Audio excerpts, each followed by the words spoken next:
Ito kami ng girlfriend ko. Taga Pampanga siya tapos ako taga Quezon City.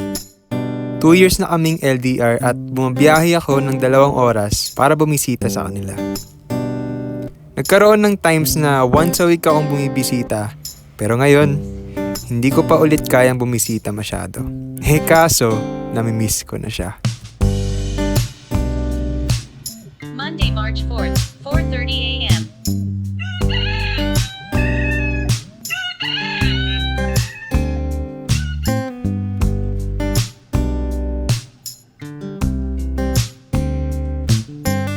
So matagal ko nang hindi napupuntahan yung girlfriend ko. Pero sa ngayon, bala akong mag-bike papunta doon.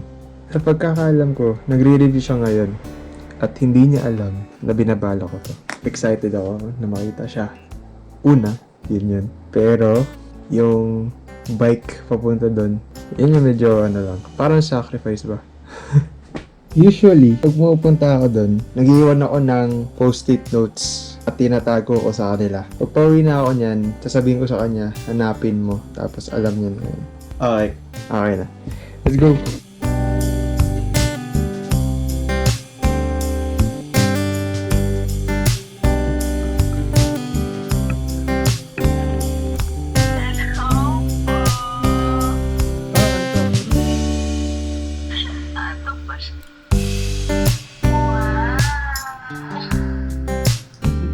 Punta na ako dyan. See you. Yes, love.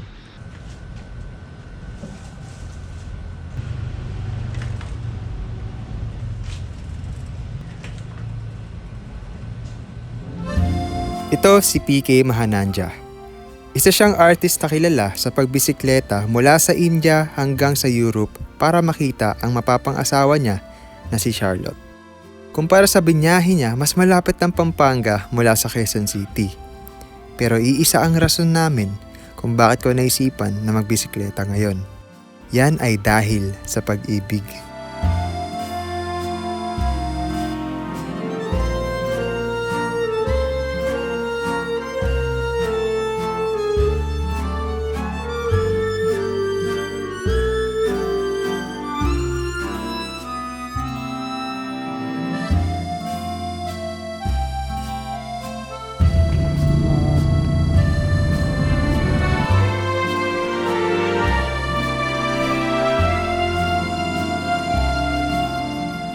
Gaya nga ni PK, hindi nagiging excuse ang distansya para makita ang minamahal mo sa buhay. Kasi pag talagang may gusto ka sa buhay, laging may paraan para makuha ito. Sa ngayon, gusto ko ng oras para makita ang girlfriend ko kahit na saglit lang. Kasi para sa akin, walang katumbas ang saya kapag nakita ko na ang mga ngiti niya.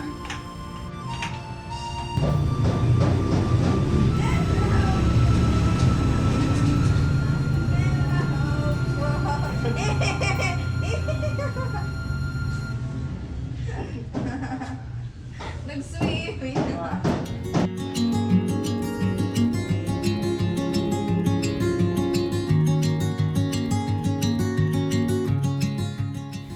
Naaalala ko dati, pahirapan pang bumiyahe palabas ng Manila dahil sa pandemic. Stricto pa kasi ng protocol nun pero dahil matigas ang ulo ko, nagawan ko ng paraan. October 14, 2021, yung pinakaunang araw na nakita kami. Wala masyadong ganap nun kundi kumain kami sa fast food at namili siya ng regalo para sa kaibigan niya at agad ko siyang hinatid pauwi nun kasi bawal siyang gabihin.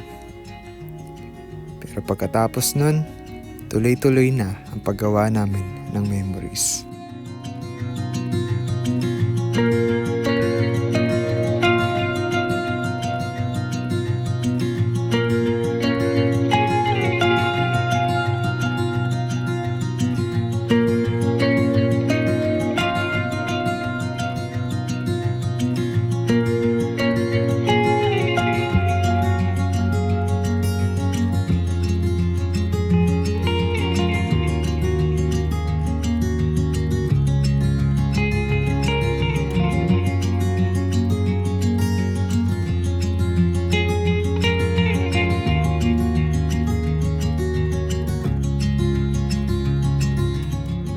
Grabe, ang bilis talaga ng oras.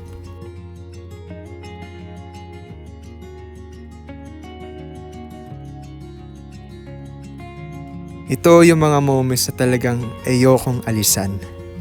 Mga moments na kalmado ang lahat. Kalmado ang isip, puso at damdamin ko. Dito ako nakakataas sa lahat ng problema sa mundo. Siguro, ito na nga yung tinatawag na happiness. Hindi naging madali ang LDR para sa amin. Kung yung iba sumusuko ng dahil lang sa distansya, isa ako sa maswerte kasi nasa iisang bansa lang kami ni Mika. Kayang-kaya ko siyang puntahan at hindi kailangan mag-eroplano o barko, kundi isang bisikleta lang sapat na para makasama siya.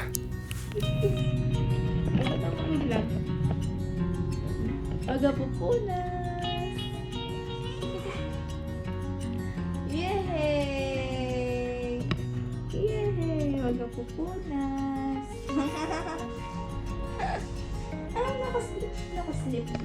Nakaslip.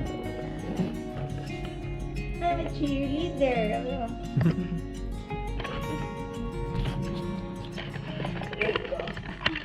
Wow! Suot natin, Arya. Nasuot ni Oreo. Wow! Wow! Kita niyo ba ako? Nakikita ba ako? Bebo.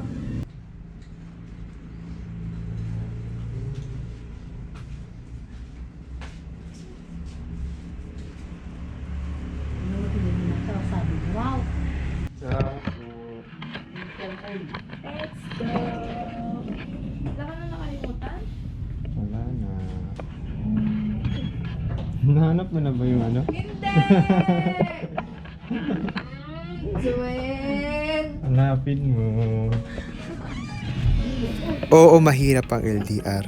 Pero kung kaya ni PK Mahanan dyan magbisikleta mula India hanggang Europe para sa taong mahal niya, paano pa kaya ako na andyan lang sa Pampanga?